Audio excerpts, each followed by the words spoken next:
on one channel, how many plugins is too many? When it starts sounding overprocessed. I don't think you can ever have too many plugins on one channel. That's the answer.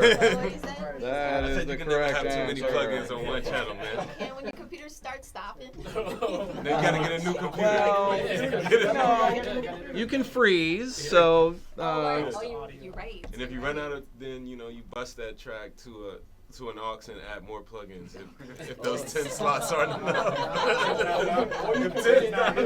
Or commit it and keep processing. Every clipper I like it. Yes.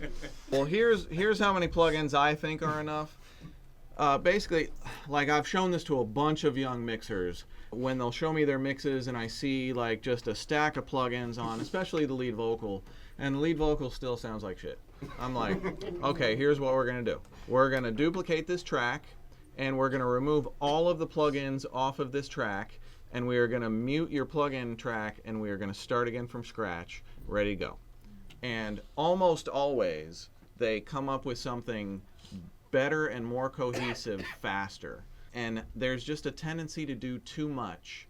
And the whole point of mixing is to capture the vibe and not fuck up the vibe. Like I was just talking about this on, I think, Help Me Devon, who's here tonight, just on his podcast talking about the Once Upon a Time in Shaolin record.